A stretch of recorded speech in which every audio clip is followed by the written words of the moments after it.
కాంగ్రెస్ గట్టిగా జై కాంగ్రెస్. మిత్రులారా,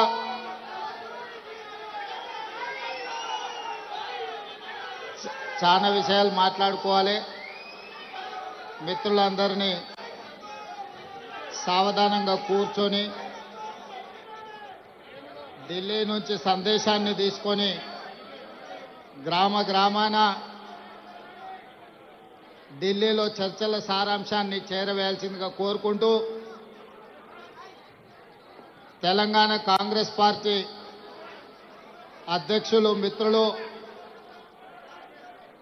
మహేష్ కుమార్ గౌడ్ గారి నేతృత్వంలో చలో ఢిల్లీ కార్యక్రమం తీసుకొని జంతర్ మంతర్ వేదికగా కాంగ్రెస్ పోరుబాట కార్యక్రమాన్ని నిర్వహించి ఈ కార్యక్రమానికి శ్రీమతి సోనియా గాంధీ గారు, శ్రీ మల్లికార్జున్ ఖర్గే గారు, శ్రీ రాహుల్ గాంధీ గారు, శ్రీమతి ప్రియాంక గాంధీ గారు, మీనాక్షి నటరాజన్ గారు, కేసీ వేణుగోపాల్ గారి సంపూర్ణ మద్దతు తీసుకొని వేలాది మంది ఈరోజు ఉదయం నుంచి ఈ జంతర్ మంతర్ ధర్నా కార్యక్రమంలో భోజనం చేయకుండా ఉదయం నుంచి ఇక్కడ కూర్చొని మేమందరం 4 కోట్ల తెలంగాణ ప్రజలు, తెలంగాణ రాష్ట్ర ప్రభుత్వం శాసనసభ ఆమోదించిన విద్యా ఉద్యోగాలలో ఓబీసీలకు 42% రిజర్వేషన్, అదేవిధంగా ఎన్నికలలో ప్రజాప్రతినిధులలో రాజకీయ రిజర్వేషన్లు 42% ఇవ్వాలని 2 బిల్లులను ఆమోదింపజేయడమే కాకుండా 2018లో ఆనాటి ముఖ్యమంత్రి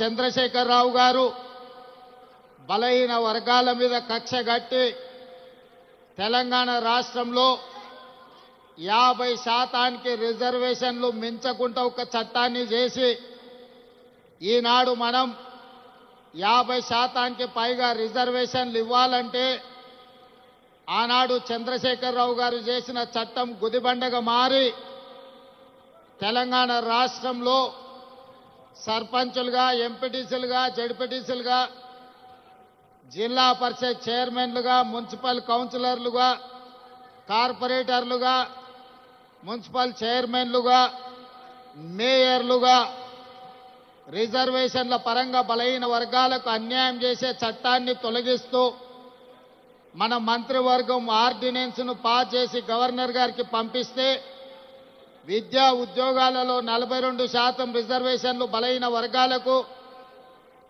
రాజకీయాలలో స్థానిక సంస్థలలో 42% రిజర్వేషన్ల బిల్లులను తెలంగాణ రాష్ట్ర గవర్నర్ రాష్ట్రపతి ఆమోదానికి పంపించారు.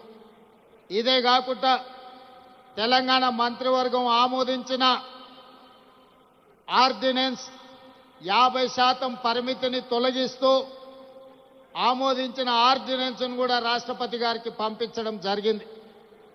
దాదాపుగా ఈ బిల్లులు వచ్చి 4 నెలలు పూర్తయినా రాష్ట్రపతి గారి నుంచి ఆమోద ముద్ర పడలేదు.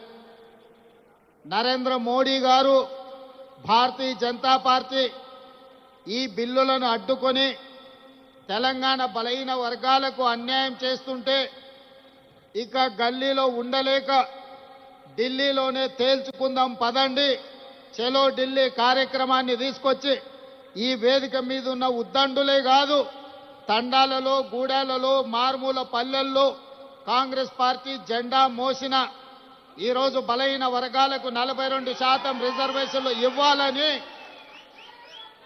42% రిజర్వేషన్లను నరేంద్ర మోడీ గారు మెడలు వంచైనా తీసుకువెళ్తామని చెప్పి వేలాదిగా ఈరోజు జంతర్ మంతర్లో ఈ ధర్నా దీక్షలో కూర్చున్నారు. మిత్రులారా, హైదరాబాదు నగరంలో తెలంగాణ ప్రాంతంలో ఈ ధర్నా ఈ దీక్ష చేస్తే కేవలం తెలంగాణ రాష్ట్రంలో ఉన్న రాజకీయ పార్టీల మద్దతు మాత్రమే మనకు ఉంటుంది. కానీ ఈనాడు జంతర్ మంతర్ వేదికగా మనం నిర్వహించిన ఈ నిరసన కార్యక్రమంలో ఈ ధర్నా కార్యక్రమంలో భారతదేశంలో ప్రాతినిధ్యం వహిస్తున్న దాదాపుగా 100 మంది పార్లమెంట్ సభ్యులు, ఇండియా కూటమిలో ఉన్న కీలకమైన రాజకీయ పార్టీలు డిఎంకే కావచ్చు, ఎన్సీపీ కావచ్చు, సమాజ్వాదీ పార్టీ కావచ్చు, కమ్యూనిస్టు సోదరులు కావచ్చు, ఇతర ప్రాంతీయ రాజకీయ పార్టీలకు సంబంధించిన పార్లమెంట్ సభ్యులందరూ కూడా ఇక్కడికి వచ్చి ఈ 42% ఓబీసీ రిజర్వేషన్ల పోరాటంలో తెలంగాణ ప్రజలు ఒంటరి కాదు, మేమందరం మీకు అండగా నిలబడ్డామని బీహార్ నుంచి, మహారాష్ట్ర నుంచి, ఉత్తరప్రదేశ్ నుంచి, వివిధ రాష్ట్రాలకు సంబంధించిన రాజకీయ పార్టీలు తమిళనాడు నుంచి కూడా వచ్చి మా రాష్ట్రాల కోట్లాది మంది ప్రజల మద్దతు మీకు ఉంది, మీరు కొట్లాడండి, మీకోసం పార్లమెంటులో నరేంద్ర మోడీని నిలదీస్తామని చెప్పి ఇండియా కూటమికి సంబంధించిన రాజకీయ పార్టీలు, పార్లమెంట్ సభ్యులు ఈరోజు మనకు అండగా నిలబడ్డారు. ఇవాళ 100 మంది పైగా పార్లమెంట్ సభ్యులు, తెలంగాణ మంత్రివర్గం మొత్తము, పార్లమెంట్ సభ్యులు, శాసనమండలి సభ్యులు, శాసనసభ్యులు, వేలాది మంది తెలంగాణ నలుమూలల నుంచి వచ్చిన మిమ్మల్ని చూసిన తర్వాత నాకు 100% సంపూర్ణమైన విశ్వాసం కలిగింది. రాహుల్ గాంధీ కన్యాకుమారి నుంచి కశ్మీర్ వరకు 150 రోజులు మండు టెండల్లో, మంచు కొండల్లో పాదయాత్ర చేస్తూ తండాలలో గూడాలలో మారుమూల పల్లెల్లో పేదవాళ్లను కలుస్తూ వాళ్ళ గుండెల్ని తడుతూ వాళ్ళందరి ఆలోచన విని ఈ దేశానికి ఒక మాట ఇచ్చిండు. తెలంగాణ రాష్ట్ర ప్రజలకు ఒక మాట ఇచ్చిండు. తెలంగాణ రాష్ట్ర ప్రజలకు విజ్ఞప్తి చేసిండు.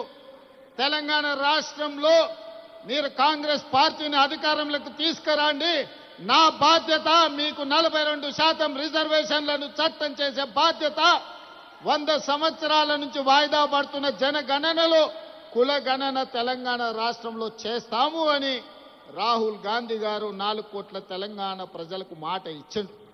కామారెడ్డిలో మా మిత్రుడు మహేష్ కుమార్ గౌడ్ గారి తీర్మానంతో షబ్బీర్ అలీ గారి నియోజకవర్గంలో 42% బీసీ రిజర్వేషన్లు, బీసీ డిక్లరేషన్ను ఆనాడు పొన్నం ప్రభాకర్ గారు, అదేవిధంగా మా manifesto committee chairman Sridhar Babu గారి తీర్మానం మేరకు రాహుల్ గాంధీ గారు, సిద్ధరామయ్య గారు కామారెడ్డిలో ప్రజలకు మాట ఇచ్చారు. ఆ మాటలో భాగంగానే ఇవాళ 42% రిజర్వేషన్లకు సంబంధించి 100 సంవత్సరాల నుంచి ఏ రాష్ట్ర ప్రభుత్వం, కేంద్ర ప్రభుత్వం కులగణన చెయ్యలే. నాకు తెలిసి ఉమ్మడి రాష్ట్రంలో 16 మంది, తెలంగాణ రాష్ట్రంలో చంద్రశేఖరరావు గారు, మొత్తం 17 మంది ముఖ్యమంత్రులు 70 సంవత్సరాలలో ఈ దేశం మొత్తం లెక్కేస్తే ఒక 300 మంది ముఖ్యమంత్రులైన ఈ దేశంలో వివిధ రాష్ట్రాలకు 300కు పైగా ముఖ్యమంత్రులు ఎవరు చెయ్యని సాహసం, ఎవరు చెయ్యని కులగణన తెలంగాణ రాష్ట్రంలో నా మంత్రివర్గ సహచరులు, ముఖ్యంగా ఉప ముఖ్యమంత్రి వర్యులు బట్టి విక్రమార్క గారు, cabinet sub committee chairperson Uttam Kumar Reddy గారు, దామోదర్ రాజనరసింహ గారు, పొన్నం ప్రభాకర్ గారు, సీతక్క, వీళ్ళందరూ నాకు అండగా నిలబడి 100 సంవత్సరాల నుంచి జరగని కులగణనను 300 పైగా ముఖ్యమంత్రులు చెయ్యలేని పనిని చేసే అవకాశం, చరిత్రలో మిగిలిపోయే అవకాశం మీరందరూ కల్పించారు. ఈనాడు ఏ ముఖ్యమంత్రికి రాని అవకాశం, ఏ రాష్ట్రానికి రాని అవకాశం, ఈరోజు దేశానికి ఆదర్శంగా నిలబడడానికి తెలంగాణ రాష్ట్రానికి, తెలంగాణ రాష్ట్ర 2వ ముఖ్యమంత్రిగా మీ సోదరుడిగా నాకు అవకాశం వచ్చింది. ఇది ఒక గొప్ప అవకాశం. ఇది చరిత్రలో మిగిలిపోయే, చరిత్రలో రాసిపెట్టే అవకాశం. ఈ అవకాశాన్ని అందిపుచ్చుకొని రాహుల్ గాంధీ గారి సందేశాన్ని పుచ్చుకొని తెలంగాణ రాష్ట్రంలో జనగణనలో కుల గణన చెయ్యడమే కాదు 42% రిజర్వేషన్లు పెంచాలి అని చట్టాన్ని చేసి ఈరోజు ఢిల్లీకి సవాలు విసిరినాం. ఇవాళ తెలంగాణ రాష్ట్రంలో రిజర్వేషన్లకు అడ్డుపడ్డ చంద్రశేఖరరావు, బండి సంజయో, కిషన్ రెడ్డో, రామచంద్రరావు కాదు మన సవాలు, మన పోటీ, మన సవాలు ఢిల్లీ మీద, నరేంద్ర మోడీ మీద, భారత ప్రభుత్వం మీద మనం సవాలు విసురుతున్నాం. నరేంద్ర మోడీ గారు ఎన్డీఏ ప్రభుత్వానికి జంతర్ మంతర్ చౌరస్తా నుంచి నేను సూటిగా సవాలు విసురుతున్నా. మా డిమాండ్ను ఆమోదిస్తారా, లేకపోతే మిమ్మల్ని గద్దె దించి ఎర్రకోట మీద 3 రంగుల జెండా ఎగరేసి, ఎర్రకోట మీద 3 రంగుల జెండాను ఎగరేసి మా నాయకుడు రాహుల్ గాంధీ గారిని దేశ ప్రధానమంత్రిగా చేసి 42% ఓబీసీ రిజర్వేషన్లను సాధించుకునే వరకు ఇక్కడ ఉన్న వాళ్ళు ఎవరు నిద్రపోరన్న మాట నరేంద్ర మోడీ గారికి నేను విజ్ఞప్తి చేస్తున్నా. మిత్రులారా, ఈ వేదిక మీద నుంచి నేను విజ్ఞప్తి చేస్తున్న ఈ భారత ప్రధానమంత్రి గారికి, అయ్యా నరేంద్ర మోడీ గారు, మీ గుజరాత్ నుంచి గుంట భూమి మేము అడగలే, మీ పోర్బందర్ పోర్టు నుంచి చుక్క నీళ్లు అడగలే. మా తెలంగాణ రాష్ట్రంలో మా గడ్డ మీద మా బలైన వర్గాల సోదరులకు మేము 42% రిజర్వేషన్లు ఇచ్చుకుంటామంటే మీ గుజరాత్ వాళ్ళకు వచ్చిన కడుపు మంటేందని నేను అడగదలుచుకున్నా.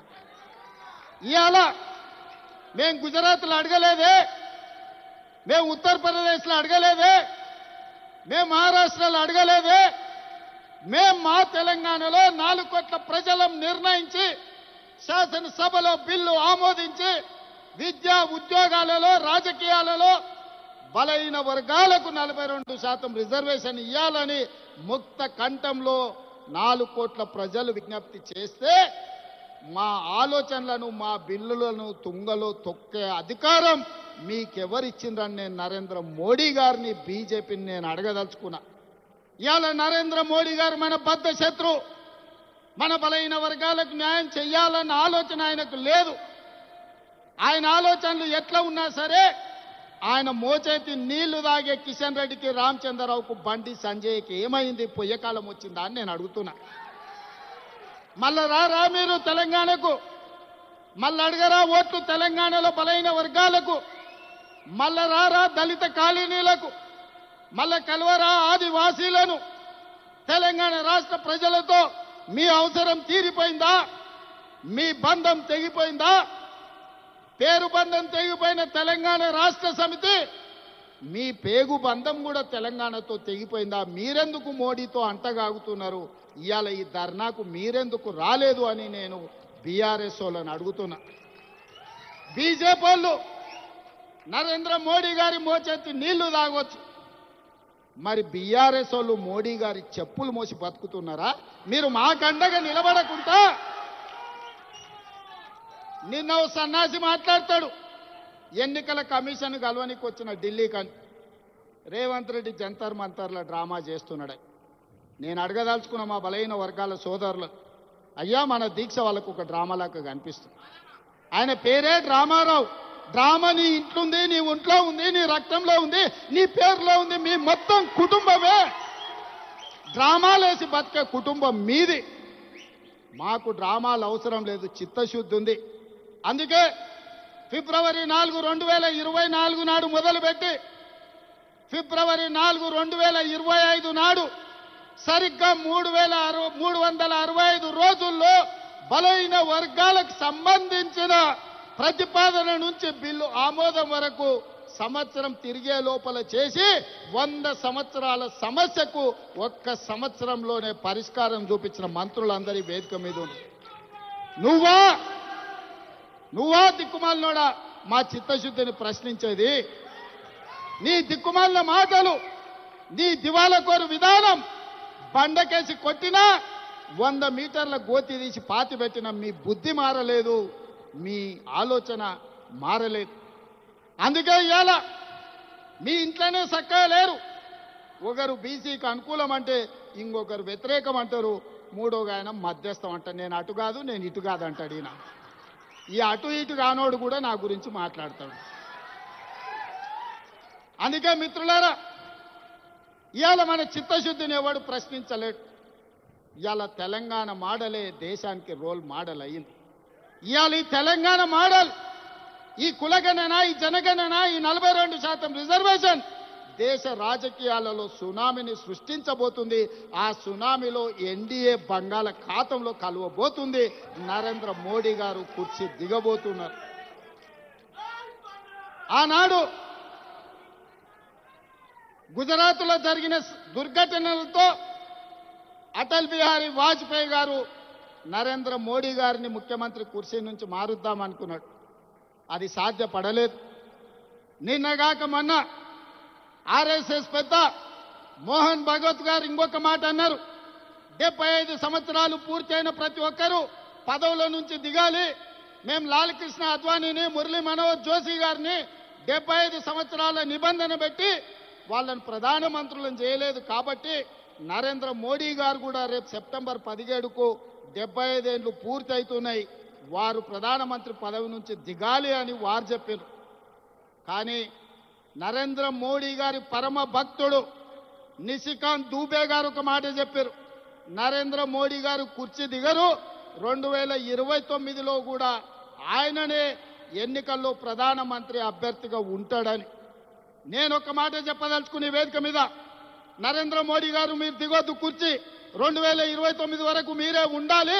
2029 ఎన్నికల్లో అటల్ బిహారీ వాజ్పేయి ఆర్ఎస్ఎస్ చేయలేని పని, నరేంద్ర మోడీని గద్దె దించే పని మా సోదరుడు, మా నాయకుడు రాహుల్ గాంధీ గారు, మా నాయకుడు రాహుల్ గాంధీ గారి నేతృత్వంలో మా ప్రతి కాంగ్రెస్ పార్టీ కార్యకర్త దేశం నలుమూలల నుంచి కార్యోన్ముఖులై ఎన్నికల యుద్ధ రంగంలో నరేంద్ర మోడీని ఓడిస్తాం. ఢిల్లీ గద్దె నుంచి నరేంద్ర మోడీని దించుతాం. ఇదే మా శపథం అని చెప్పి జంతర్ మంతర్ సాక్షిగా నేను చెప్పదలుచుకున్నా. నిశికాంత్ దుబే ఇంకొక మాట అన్నాడు, నరేంద్ర మోడీ గారు లేకపోతే బీజేపీకి 150 సీట్లు కూడా రావు అని. నిశికాంత్ దూబే గారికి వేదిక మీద నుంచి విజ్ఞప్తి చేస్తున్నా. దూబే గారు మీరు డైరీలో రాసుకోండి, నరేంద్ర మోడీ గారి పేరు మీదనే ఎన్నికలకు రాండి. 150 కంటే ఒక్క సీటు కూడా ఎక్కువ రానియం. నరేంద్ర మోడీ కాదు, మొత్తం ఆయన అభిమానులందరూ లేకపోతే భారతీయ జనతా పార్టీ నాయకులందరూ ఉమ్మడికి వచ్చిన 150 సీట్ల కంటే ఒక్క సీటు కూడా ఎక్కువ రానియం. రాహుల్ గాంధీ గారిని గెలిపించి ఈ దేశానికి ప్రధానమంత్రిని చేస్తాం. ఇవాళ రాకపోతే మోడీ గారు మీకున్న మార్గం ఒక్కటే, అయితే మా బిల్లులు ఆమోదించండి, మా బలహీన వర్గాలకు 42% రిజర్వేషన్లు ఇవ్వండి. గద్దె మీద ఉంటే 42% ఇవ్వాల్సిందే. నువ్వు 42% ఇవ్వకపోతే గద్దె మీద నుంచి మేము దించుతాం, 42% రిజర్వేషన్ సాధించుకుంటాం. మీరు తెలంగాణ శక్తిని, తెలంగాణ ప్రజల పోరాట స్ఫూర్తిని తక్కువగా అంచనా వేస్తున్నారు. నరేంద్ర మోడీ గారు, బీజేపీ నాయకులారా, ఆనాడు ఇందిరాగాంధీ ఎస్సీ ఎస్టీల రిజర్వేషన్లను బలంగా అమలు చేసింది. ఎస్సీ ఎస్టీ సోదరులకు ఇండ్లు లేని వాళ్ళకి ఇండ్లు ఇచ్చింది, ఇంటి స్థలాలు లేని వాళ్ళకి ఇంటి స్థలం ఇచ్చింది, ఇల్లు కట్టుకోవడానికి ఇందిరమ్మ ఇల్లు ఇచ్చింది, భూమి లేని వాళ్ళకు భూమి ఇచ్చింది, దున్నేవాడికే భూమి హక్కు అన్న నక్సలైట్ల నినాదాన్ని లక్షలాది ఎకరాల భూములు దళితులకు అసైన్మెంట్ పట్టాల పేరు మీద భూములు ఇచ్చింది. అడవుల్లో బతికే మా ఆదివాసీ సోదరులకు పోడు భూముల పట్టాలు ఇచ్చి 25 లక్షల ఎకరాల భూములు దళితులకు ఇచ్చింది, 10 లక్షల ఎకరాల భూములు గిరిజనులకు, ఆదివాసులకు, మా లంబాడి సోదరులకు ఇవాళ రిజర్వేషన్లు ఇచ్చింది. ఇవే కాదు, డాక్టర్లుగా, లాయర్లుగా, ఇంజనీర్లుగా, ఐఏఎస్లుగా, ఐపీఎస్లుగా, ఐఎఫ్ఎస్లుగా ఈరోజు రాజ్యాధికారాన్ని నడుపుతున్నారంటే సిఎల్పి నాయకుడిగా బట్టి విక్రమార్క గారు అసెంబ్లీలో కేసీఆర్తో కొట్లాడిందంటే ఇందిరమ్మ నాడు దళితుల పట్ల గిరిజనుల పట్ల తీసుకున్న నిర్ణయాలు ఇవాళ డాక్టర్ మల్లు రవి గారు డాక్టర్ అయినరు, బట్టి విక్రమార్క గారు ఉప ముఖ్యమంత్రి అయినరు, మా దామన్న ఉమ్మడి రాష్ట్రానికి ఉప ముఖ్యమంత్రిగా పనిచేసిండు. ఈరోజు మెడికల్ అండ్ హెల్త్ డిపార్ట్మెంటుని సమర్థవంతంగా నిర్వహిస్తుండు. ఆ విధంగా ఇందిరాగాంధీ గారు దళితుల గిరిజనుల గుండెల్లో ఆదివాసీ లంబాడి తాండాలలో ఒక దేవతా మూర్తిగా ఈరోజు వాళ్ళ ఇండ్లల్లా గుర్తుంది. వాళ్ళ తల్లిదండ్రులతో పాటు ఇందిరాగాంధీ గారు ఫోటోను పెట్టుకొని ఇవాళ ఎస్సీ ఎస్టీలు ఇందిరమ్మను పూజిస్తారు. ఇందిరమ్మ అమ్మ అనే పదంలో ఉన్న మధురం, అమ్మ అనే పదంలో ఉన్న అనుబంధం. ఇందిరమ్మ మన కన్న తల్లి కాకపోవచ్చు, సొంత తల్లి కంటే ఎక్కువ ఆదివాసీలను గిరిజనులను దళితులను చూసుకున్నది కాబట్టి ఇందిరాగాంధీ ఇందిరమ్మ ఈ దేశానికి నాయకత్వం వహించింది. ఆమె పుత్రుడు రాజీవ్ గాంధీ ఆనాడు ఈ దేశంలో కంప్యూటర్ను ప్రవేశపెట్టిండు. ఆయన మిత్రుడు శామ్ పిట్రోడా టెలికాం టెక్నాలజీని ప్రవేశపెట్టిండు. ఆనాడు ప్రధానమంత్రిగా రాజీవ్ గాంధీ, ఐటీ టెలికాం మినిస్టర్గా శామ్ పిట్రోడా ఈ దేశంలో కంప్యూటర్ని టెలికాం వ్యవస్థని అందిస్తే రెడ్డిలు, చౌదరులు, నాయుడులు, రావులు ఈరోజు కంప్యూటర్ సంస్థలకి యజమానులై అమెరికాలో సిలికాన్ వ్యాలీని శాసించి అమెరికా ఆర్థిక వ్యవస్థనే గుప్పిట్లో పట్టుకోగలిగిన గొప్ప మేధావులుగా ఆనాడు రాజీవ్ గాంధీ ఇచ్చిన కంప్యూటర్ ఐటీ టెక్నాలజీ విప్లవమే, కంప్యూటర్ విప్లవమే, ఐటీ టెక్నాలజీ విప్లవమే ఈరోజు అమెరికా కాదు ప్రపంచ దేశాలను ఓ రెడ్డి, ఓ చౌదరి, ఓ నాయుడు, ఓ రావు శాసిస్తున్నాడు అని అంటే దానికి మన నాయకుడు రాజీవ్ గాంధీ చేసిన పునాదులే ఐటీ విప్లవం, అదే విధంగా కంప్యూటర్ విప్లవం. ఆనాడు ఇందిరాగాంధీ, ఆ తర్వాత రాజీవ్ గాంధీ విధానాలలో మా బలైన వర్గాలకు సంపూర్ణమైన న్యాయం జరగలేదని మా నాయకుడు రాహుల్ గాంధీ గారు గుర్తించాడు. అందుకే ఇవాళ వాళ్ళ వారసుడుగా వాళ్ళ త్యాగాల పునాదుల మీద ఈ దేశానికి నాయకత్వం వహిస్తున్న రాహుల్ గాంధీ గారు ఇవాళ కులగణన చెయ్యాలి, ఓబీసీ రిజర్వేషన్లు చెయ్యాలని కంకణ బద్దుడై ఈరోజు రాహుల్ గాంధీ గారు బయలుదేరారు. అందుకే ఈనాడు దేశం నలుమూలల ఇది ఎజెండాగా మారింది. దానికి తెలంగాణ రాష్ట్రమే ఆదర్శంగా నిలబడింది. రాహుల్ గాంధీ గారి మాట శిలాశాసనం. ఈ శిలాశాసనాన్ని ముందుకు తీసుకెళ్లే బాధ్యత నాది, నా మంత్రివర్గ సహచరులు. ఎవరైనా సరే, ఎంత గొప్పోడైనా ఎంత పెద్దోడైనా ఏ పదవిలో ఉన్నా సరే రాహుల్ గాంధీ గారి శిలాశాసనానికి ఎదురొస్తే వాళ్ళ పాలిట మరణ శాసనం తెలంగాణ రాష్ట్రం రాయబోతుంది. రాహుల్ గాంధీ గారి సందేశమే దేశం నలుమూలలకు చేరవేయడానికి ఈరోజు జంతర్ మంతర్కు వచ్చినాం సోదరులారా. ఇవాళ ఒక గొప్ప లక్ష్యంతో, ఒక గొప్ప విజయాన్ని సాధించడానికి అవసరమైన పోరాటాలు, త్యాగాల కోసం సిద్ధమయ్యే తెలంగాణ కదిలి వచ్చి జంతర్ మంతర్లు దీక్షలో కూర్చున్నది. మోడీ గారు ఇప్పటికైనా ఆలోచన చేయండి, కుట్రలు కుతంత్రాలు మానండి. మా తెలంగాణ రాష్ట్రంలో విద్యా ఉద్యోగాలలో 42% రిజర్వేషన్, రాజకీయాలలో స్థానిక సంస్థల్లో 42% రిజర్వేషన్ బిల్లులు రాష్ట్రపతి గారి దగ్గర ఉన్నాయి. తక్షణమే ఆమోదించండి. అదేవిధంగా చంద్రశేఖరరావు పెట్టిన నిబంధన 50% మించి రిజర్వేషన్లు ఇవ్వద్దు అని 2018లో పంచాయతీరాజ్ చట్టం ఏదైతే చేసిండో ఆ చట్టాన్ని చించి చెత్త బుట్టలో వేయడానికి మేము ఆర్డినెన్స్ తీసుకొచ్చినాం. దానికి కూడా మీరు ఆమోదించండి. లేకపోతే ఇంకా ఢిల్లీ వచ్చేది లేదు. మా గల్లీకి వస్తావు కదా, అక్కడనే పట్టుకుంటాం. పెద్దోళ్ళు చెప్పారు మియా కా దౌడ్ మస్జిద్ తక్ అని. कहीं पर भी मिले ना मिले, मियाँ तो मिलेगा मस्जिद में, तब पकड़ लेंगे मियाँ को. जिस दिन तेलंगाना पे आप हाजिर होगा ना, मोदी जी याद रखो 4 करोड़ तेलंगाना जनता तैयार है.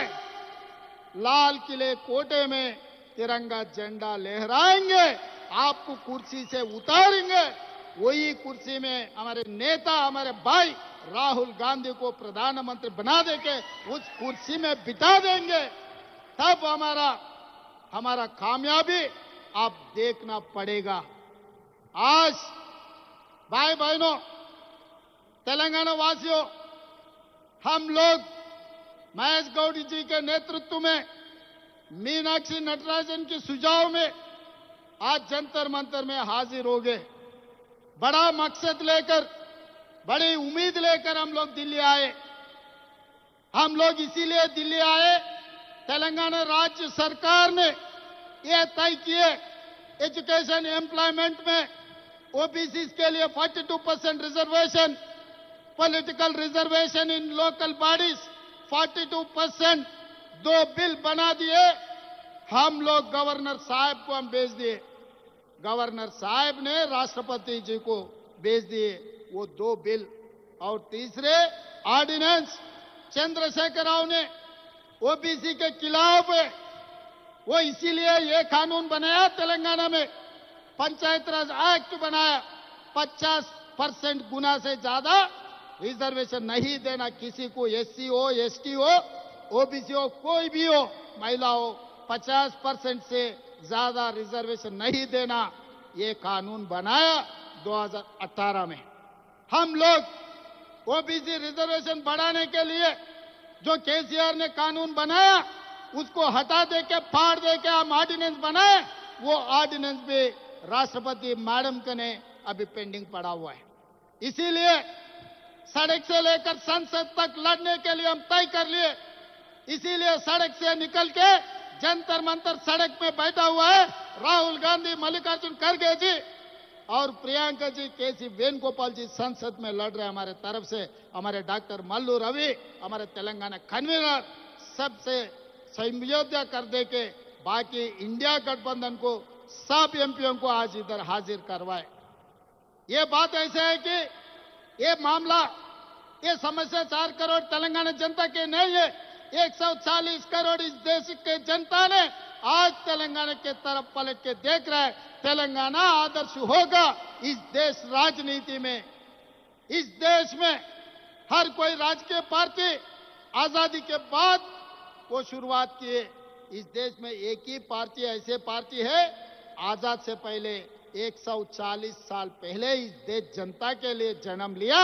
हम लोग ने इस देश को आजादी दिलवाए, हम लोग ने इस देश को संविधान दिए, हम लोग इस देश को रिजर्वेशन ओबीसी, एससी, एसटी से लेकर सबको रिजर्वेशन दिए। हम लोग ने इस देश को तिरंगा झंडा दिए, हम लोग ने इस देश को जनगण मन हम लोग ने दिए। सब सारे इस देश को जो भी दिए कांग्रेस पार्टी ने दिए। हमारे भाई पीछे से बोल रहा है 70 साल का तेलंगाना सपना कांग्रेस पार्टी श्रीमती सोनिया गांधी जी ने दिए। जब इस देश की जनता किसी चीज के लिए लड़ने का जरूरी नहीं है, वो जनता के लिए कांग्रेस पार्टी लड़ेगी, कांग्रेस पार्टी मरेगी। कांग्रेस के नेता शहीद होकर, गांधी जी से लेकर इंदिरा जी, राजीव गांधी जी इस देश के लिए शहीद होकर एक देश को, मजबूत देश को गांधी परिवार ने बनाया।